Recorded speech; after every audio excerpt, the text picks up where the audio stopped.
The white silk of my wedding dress feels like a straitjacket, and the chapel's stained glass casts blood-red shadows across the aisle. I should be floating on air, radiating joy, all that fairy tale nonsense. Instead, I'm scanning the faces in the pews like a soldier checking for snipers. That's when I see her. Lisa, my mother, 8 years of silence shattered by her uninvited presence in the back row. Ava, James whispers beside me, his hand tightening around mine. You okay? I force my lips into what I hope passes for a smile. Perfect. The minister drones on about sacred unions and eternal love, but all I can focus on is her face. Older now, but still wearing that practiced look of innocence that fooled so many people for so long, including me, until that night when I was 16 and came home to find her gone, along with our savings and my college fund. Derek's there too, of course, her latest husband sitting next to her with his perfectly tailored suit and shark smile. Behind them, Madison, my half-sister, who got to keep her mother while I lost mine, stares at her phone, probably documenting my special day for her social media followers. If anyone knows any reason why these two should not be joined in holy matrimony, my heart stops. This would be exactly her style, turning my wedding into her stage. But she stays quiet, for now. The ceremony continues, and I say my vows on autopilot, the words tasting like ash in my mouth. James beams at me, completely oblivious to the storm brewing in the back of the church. My Uncle Michael, standing in as father of the bride, keeps shooting worried glances toward Lisa. He knows. He remembers everything.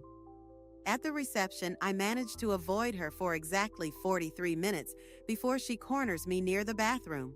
My beautiful girl, she says, reaching for my face. I step back, bumping into the wall. I've missed you so much. Funny way of showing it. My voice comes out steady, practiced. I've rehearsed this moment countless times in my head.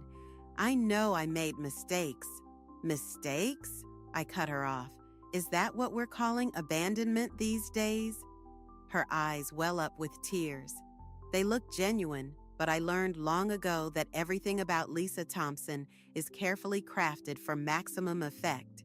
I was sick, Eva. The addiction. Save it for your next mark. I move to push past her, but she grabs my arm. We need your help, she whispers urgently. Derek's business. There are some problems. Just a temporary loan. A laugh bubbles up from my chest, sharp and bitter. There it is, 8 years of nothing, and you show up at my wedding asking for money? It's not like that. Everything okay here? James appears at my side, all-concerned husband and protective smiles. Fine, I say, extracting myself from Lisa's grip. My mother was just leaving. Eva, please. But I'm already walking away, James's arm around my waist, steadying me. We make it halfway across the reception hall before Derek intercepts us. Quite a success story you've become, he says smoothly. Senior analyst at Bennett Enterprises, Sophie Bennett's protege. Must be nice, having everything handed to you. The threat in his words is subtle, but clear. He knows something, or thinks he does, about my position at Bennett. Nothing was handed to me, I reply. Unlike some people, I actually earned my place. His smile doesn't waver, but his eyes harden. We should catch up sometime. Family dinner, perhaps? There's so much to discuss. As he walks away, James squeezes my hand. Who was that? I watch Derek rejoin Lisa and Madison, their perfect little family unit. Nobody important, I lie.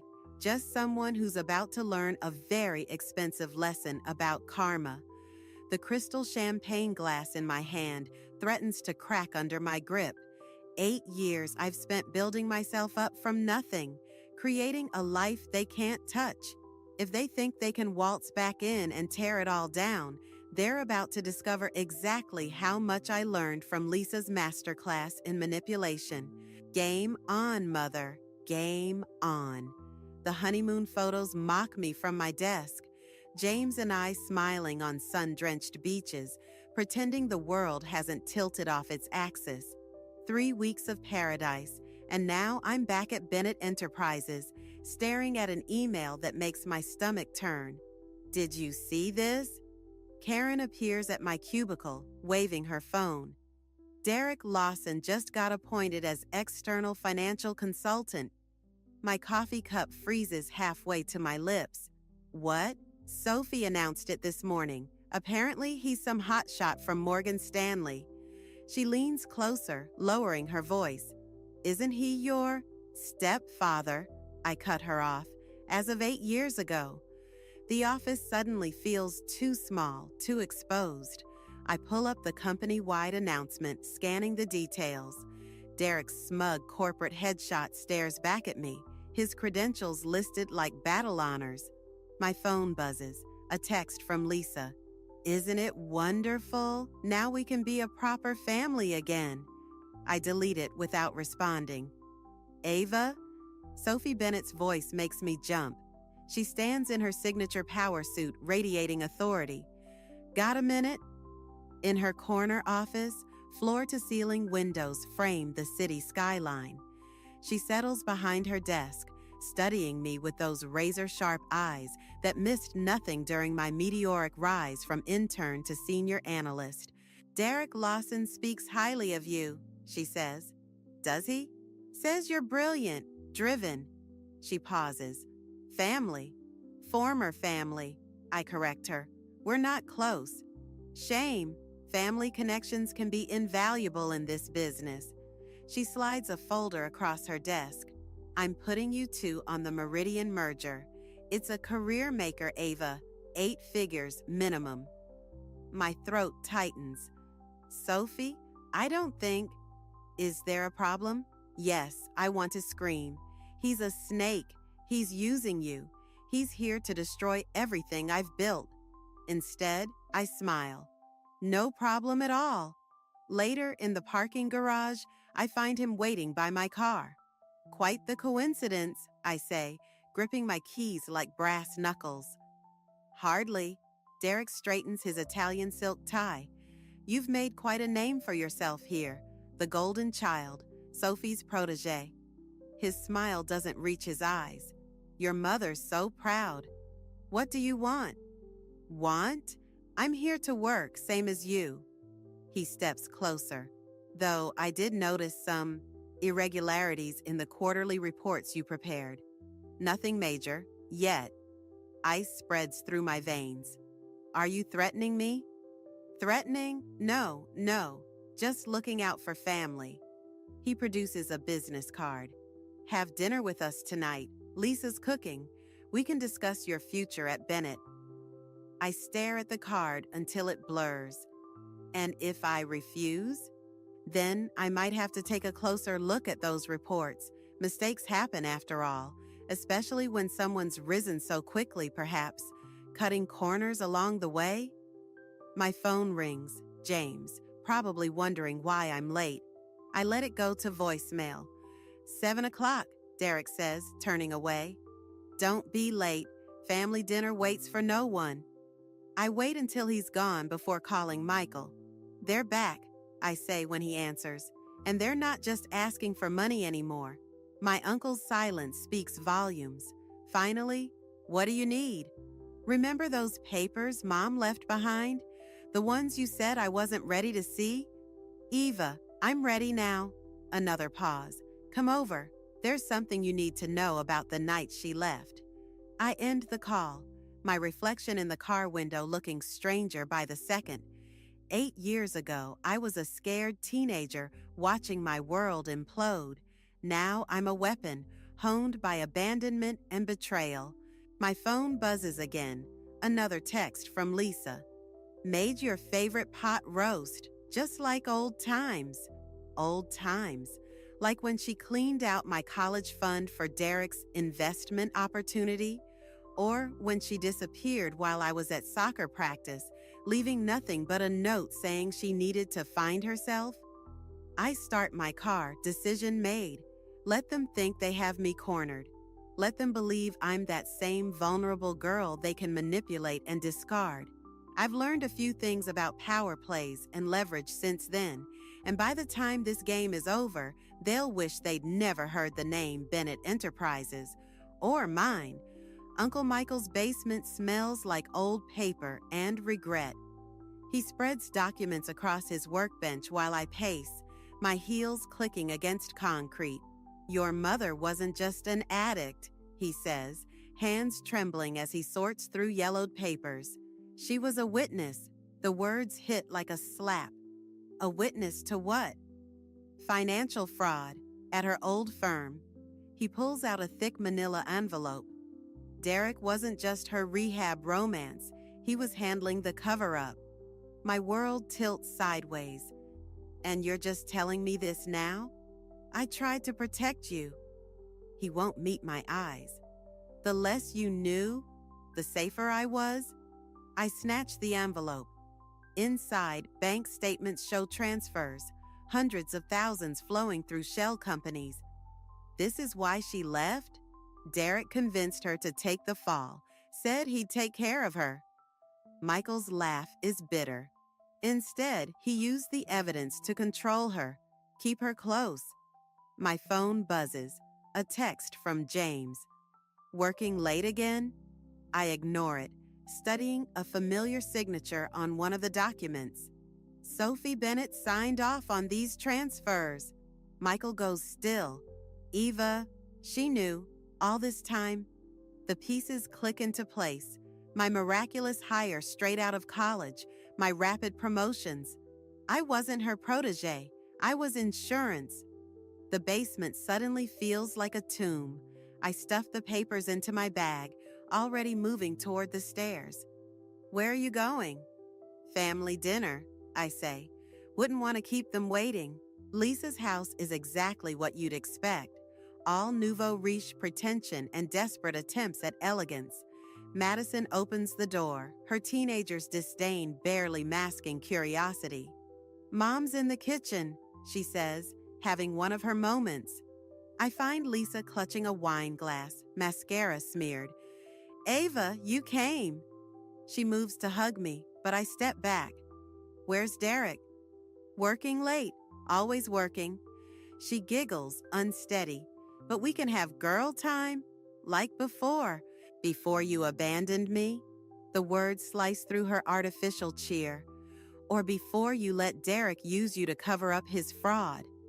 The wine glass slips from her hand, shattering. Madison appears in the doorway, eyes wide. You don't understand, Lisa whispers. He said he'd protect us. He protected himself, used you as a patsy, then kept the evidence to keep you in line. I pull out the documents. Just like he's trying to do to me at Bennett. Madison moves closer, reading over my shoulder. Mom, what is this? Nothing, sweetie. Adult things. Stop lying, I snap. For once in your life, tell the truth. Lisa crumples into a kitchen chair. Derek said, he said if I played along, we'd be set for life. But then the demands kept coming. More money, more cover-ups. And Sophie Bennett? Was she part of it? She knew about everything. Lisa's laugh is hollow. Why do you think she hired you? Madison grabs the papers, face hardening as she reads. These dates. This was right before you sent me to boarding school. Maddie, please. You said we couldn't afford for me to stay home, but you were moving millions? The front door opens. Derek's voice carries from the foyer. Something smells fantastic. Lisa freezes. Madison shoves the papers back at me, eyes blazing. Do it, she whispers. Take him down. I stuff the evidence away as Derek enters, all corporate charm and calculated warmth. Eva, and here I thought you'd skip our little reunion. Wouldn't dream of it. I smile, channeling 8 years of rage into something sharper. We have so much to discuss. He pauses, noting Lisa's tears, Madison's glare, the broken glass. His mask slips for just a moment, revealing something cold and calculating. Indeed, we do. He straightens his tie, a tale I remember from childhood when he was about to deliver bad news. In fact, I just finished reviewing those reports I mentioned. Found some very interesting discrepancies. Funny, I say. So did I. We stare each other down across Lisa's pristine kitchen, the air thick with unspoken threats. Madison slides closer to me, a silent allegiance shift that doesn't go unnoticed. Careful, Ava, Derek says softly. Some games are too dangerous to play.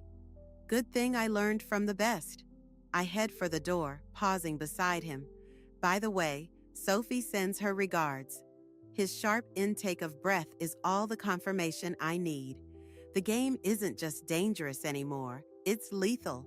Karen's apartment feels like neutral territory at 3 a.m. Empty wine bottles litter her coffee table while I spread out Uncle Michael's documents like battlefield maps. So, Sophie Bennett hired you to keep tabs on Derek, Karen says, highlighting another suspicious transaction. But who's keeping tabs on Sophie? My wedding ring catches the lamplight as I reach for more papers. James hasn't asked where I've been these past nights. Maybe he doesn't want to know.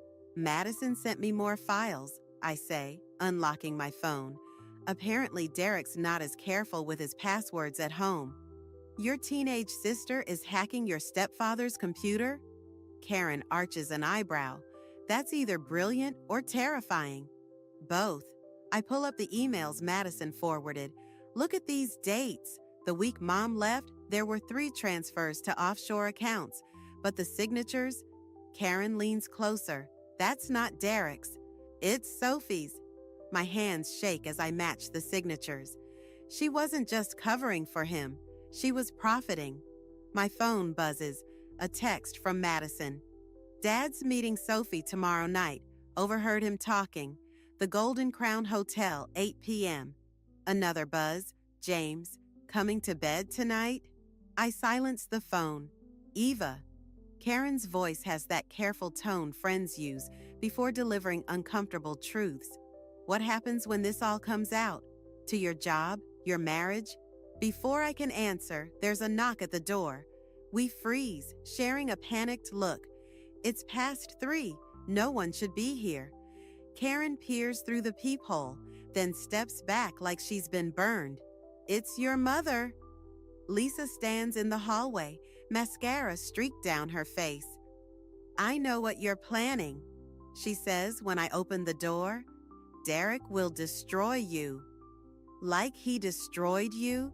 She flinches. You don't understand. Sophie, she's not what you think. None of this is what you think. Then enlighten me. I can't. Her hands twist together, a nervous habit I'd forgotten. But please, Eva, stop digging, for your own sake. My sake? I laugh, the sound sharp enough to cut.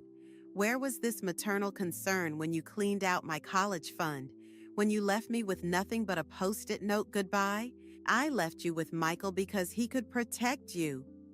She's crying now, mascara running darker. Derek had evidence that could have sent me to prison. Sophie offered a deal, my silence for your future. Karen shifts behind me, a silent witness to our family's implosion. What evidence? I demand. Ask your uncle. Lisa wipes her eyes, leaving black smears. Ask him about the night of the audit, about what really happened to those missing files. My stomach drops. Uncle Michael wasn't involved? Everyone was involved, Eva. That's how they keep us quiet. We all have something to lose. She reaches for my hand, but I pull back. Please, don't make the same mistakes I did. After she leaves, Karen and I stare at the documents scattered across her floor. They don't look like justice anymore. They look like ammunition in a war I didn't know I was fighting. My phone lights up. Another text from Madison. Dad's deleting files. Lots of them. Something about Bennett Enterprises' quarterly audit. Then James. Should I be worried? And finally, Sophie. My office 7 a.m. tomorrow. We need to discuss your future with the company. What are you going to do? Karen asks. I gather the papers, my mind racing through scenarios like chess moves. Uncle Michael's involvement changes everything. Or maybe it changes nothing. Maybe this was always going to end in scorched earth and broken families.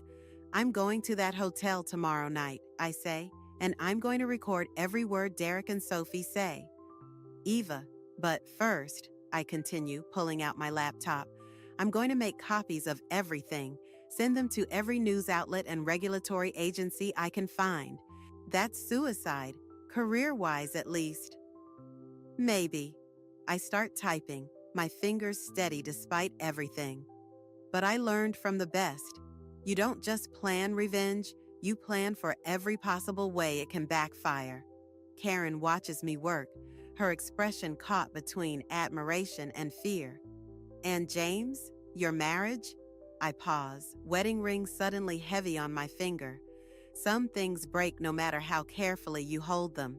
The sun is rising by the time I finish, casting long shadows across Karen's apartment. They look like prison bars, or maybe that's just my guilty conscience talking. Either way, by this time tomorrow, everyone's carefully constructed lies will be exposed to the light, including mine. The Golden Crown Hotel's bar feels like a trap, but I'm the one who said it. I nurse a martini, watching Derek and Sophie through the reflection in my phone screen as they settle into a corner booth. The recording app blinks steadily, catching every word.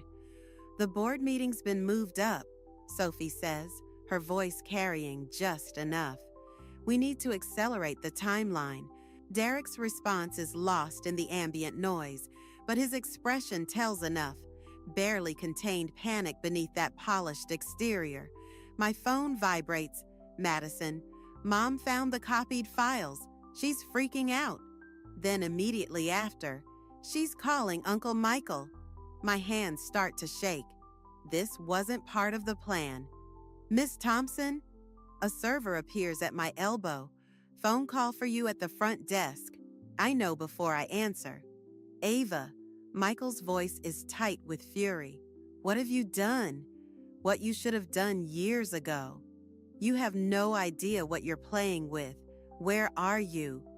I hang up, but the damage is done. In the corner booth, Derek is staring directly at me, his face a mask of calculated consideration.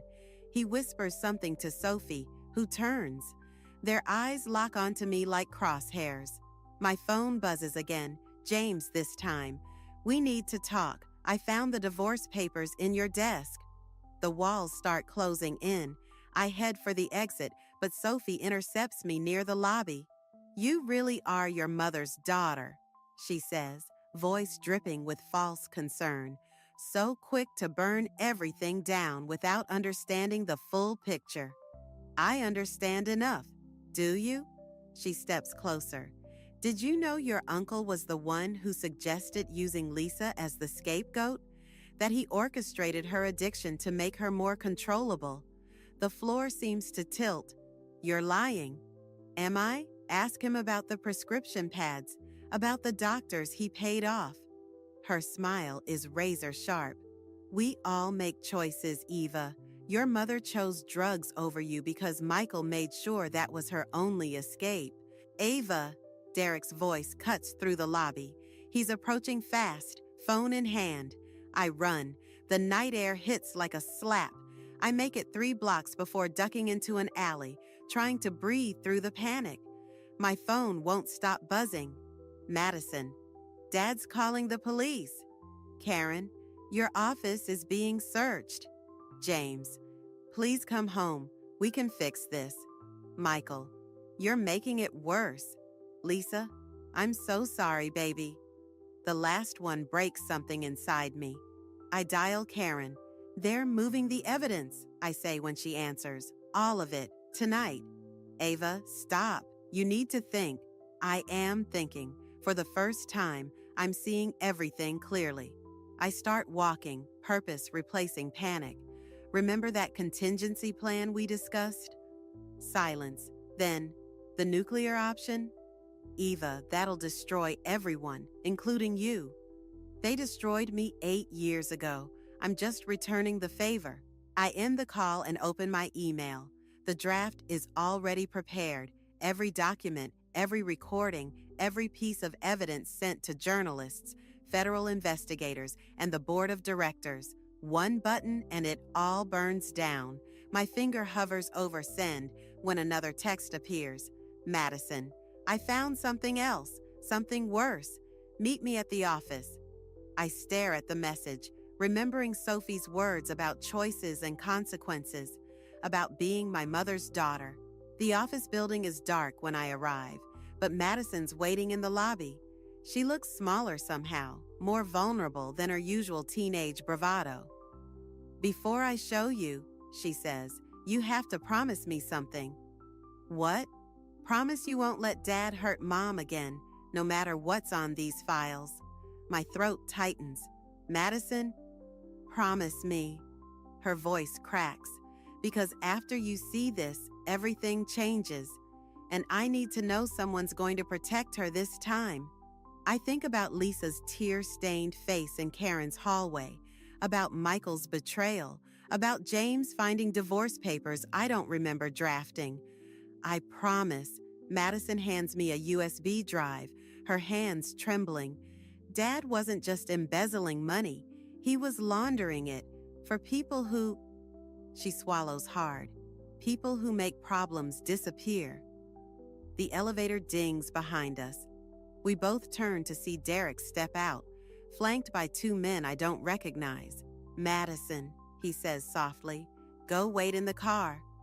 She grabs my hand, squeezing once before letting go. A warning, a goodbye, a choice. I grip the USB drive tighter and reach for my phone. Time to see who burns first. The Bennett Enterprises annual gala feels like a funeral where everyone's still pretending to smile.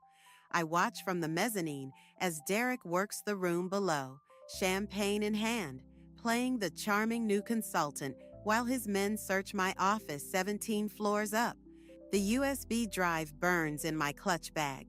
1 copy uploaded, 1 held back, insurance against whatever comes next.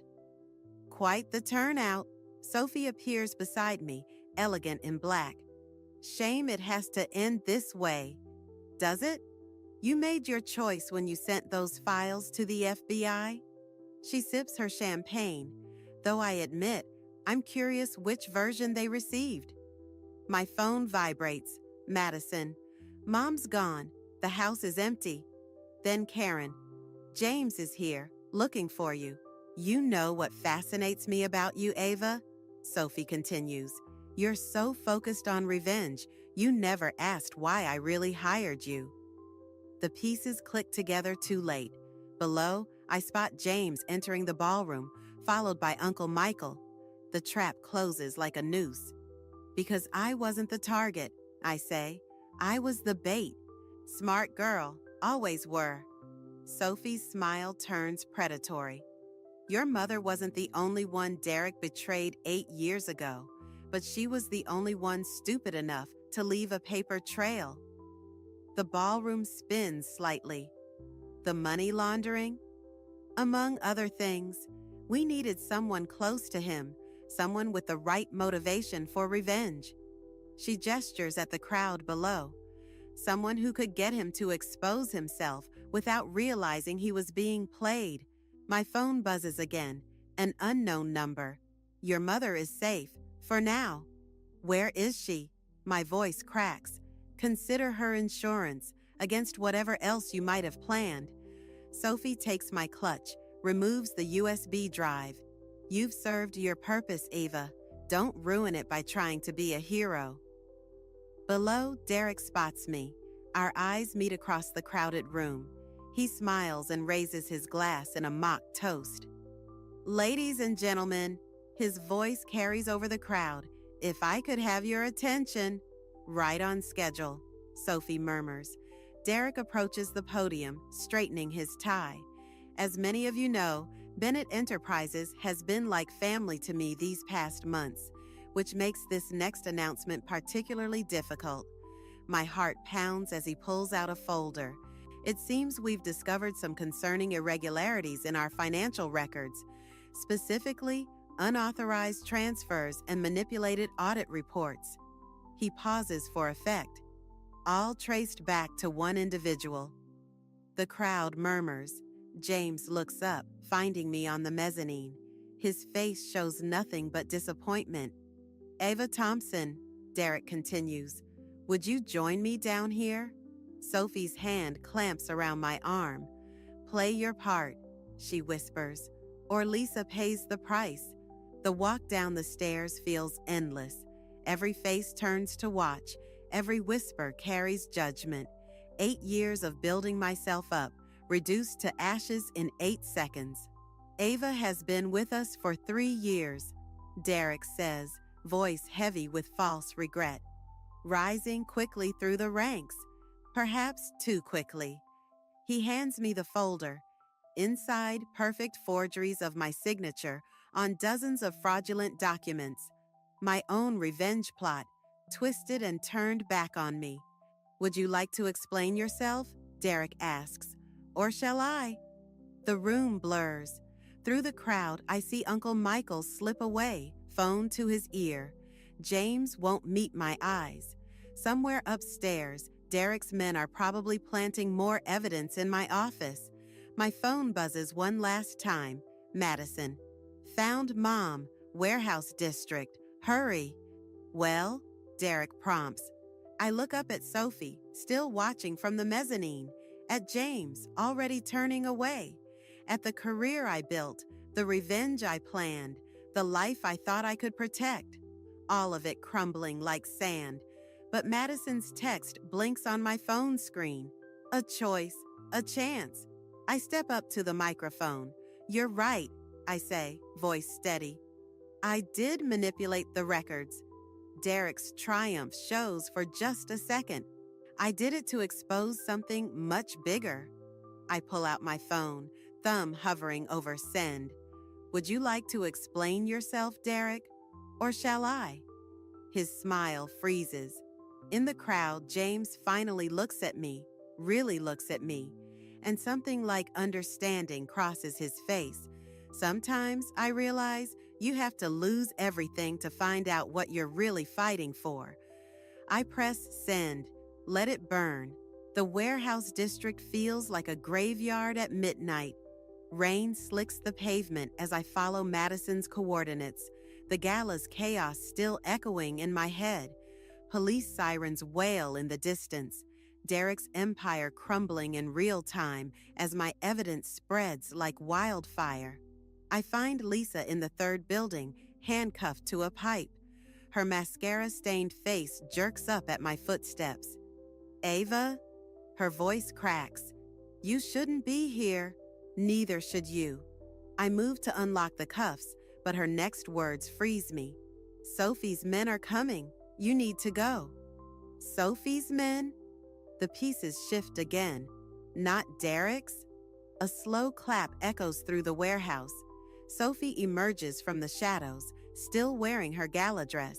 Predictable to the end, she says, just like your mother. Movement behind me, 2 men blocking the exit. Through the high windows, I see more figures circling the building. You played us both, I say, Derek and me. I played everyone. Sophie's heels click against concrete as she approaches. Derek was useful until he got greedy. You were useful until you got righteous. And Lisa? She glances at my mother. She was useful until she grew a conscience 8 years ago and threatened to expose everything. The money laundering wasn't Derek's operation, Lisa says quietly. It was hers, always was. My phone buzzes. Madison. Police coming. 2 minutes. You know what your problem is, Eva? Sophie continues. You thought this was about family, about revenge. It was always about power. She pulls out a gun, and powerful people protect their interests. Ava, run! Lisa struggles against the handcuffs, but I stand my ground. Check your phone, Sophie. Excuse me? The evidence I sent, it wasn't just about Derek. Check your phone. She doesn't. but I see the first flicker of uncertainty. Right now, every financial regulator, federal agent, and news outlet is receiving 8 years of transaction records, not Derek's records. I take a step forward. Yours. You're bluffing. Madison's been in your system for weeks. While you were so focused on manipulating me, a teenager cracked your empire wide open. Sirens grow closer. Sophie's men shift nervously. Even if that's true, Sophie raises the gun. Dead whistleblowers tell no tales, but their dead man switches do. I pull out my phone, show her the screen. One button, Sophie, one button, and every dirty secret you buried goes straight to Interpol. You'd destroy yourself too. Your career, your reputation, already destroyed. I laugh, and it sounds like breaking glass. You taught me that, remember? Sometimes you have to burn everything down to build something new. The warehouse doors burst open, but it's not the police. It's Derek. Sorry, I'm late. He's disheveled, desperate. Traffic was murder. What with all those federal agents at the gala? Derek, Sophie warns, don't. Shut up. He pulls out his own gun. 8 years I cleaned up your messes, kept your secrets, and you were going to pin it all on me? The student becomes the master, I say quietly. Sophie's composure cracks. You orchestrated this, all of it. No, I move toward Lisa, keeping my movement slow. You did. You all did. I reach my mother, start working on her cuffs. I just stopped playing by your rules. Police sirens scream outside. Flashlights sweep the windows. This is the FBI. Building is surrounded. Derek laughs, a broken, hollow sound. Well played, kid. Well played. Sophie turns the gun on him. He keeps his trained on her. They're both so focused on each other, they don't see Lisa slip free of the cuffs. They don't see her tackle Sophie as the FBI breaches the door. They don't see me hit the dead man's switch anyway, because some fires need to burn everything. Later, as federal agents lead everyone away, Madison finds me sitting on the warehouse steps. Mom okay? She asks, being checked out by paramedics. I stare at my phone, dozens of missed calls from James, Karen, Michael. You? Better than them. She nods at Sophie and Derek in handcuffs. Was it worth it? I think about revenge, about justice, about the cost of both, about family, the one that abandoned me, the one that betrayed me, and the sister who helped me burn it all down. Ask me tomorrow, I say.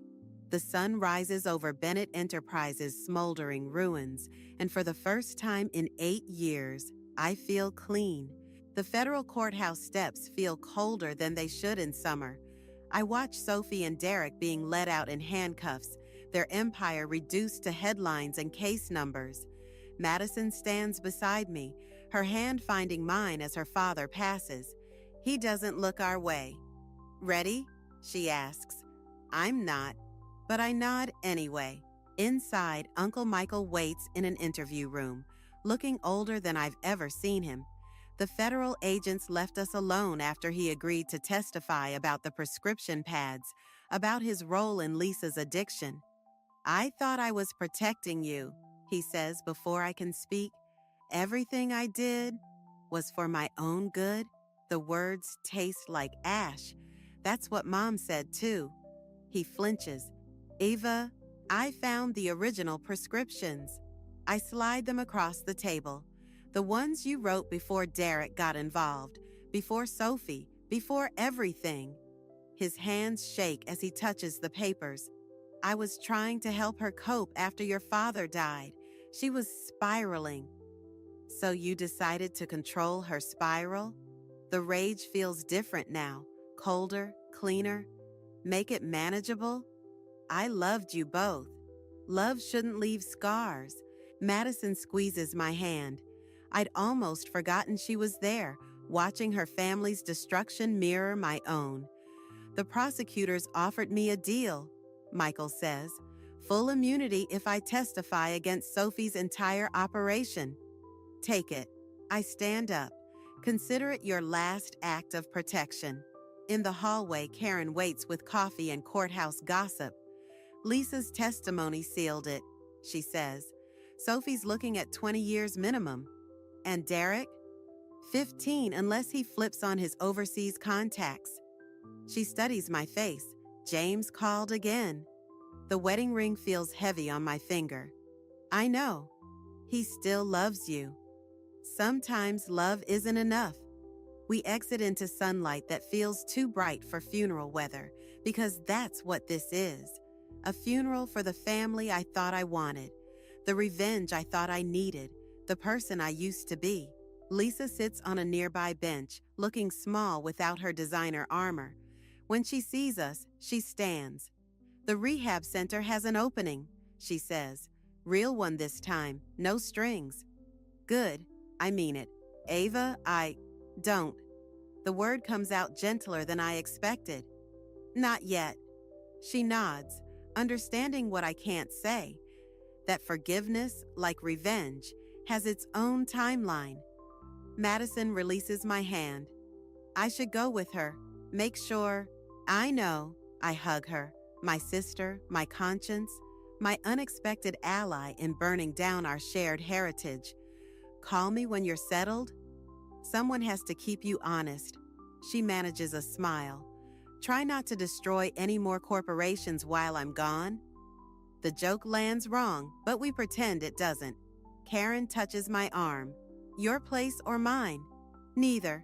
I check my phone. One last message from James. When you're ready. But I'm not ready. Not for James's forgiveness or Lisa's redemption or Michael's justifications. Not for rebuilding from ashes. I'm still creating. I need to make one more stop. Bennett Enterprises stands empty, its windows dark. Security lets me in. They haven't changed the codes yet. My office is exactly as I left it the night of the gala, except for one thing.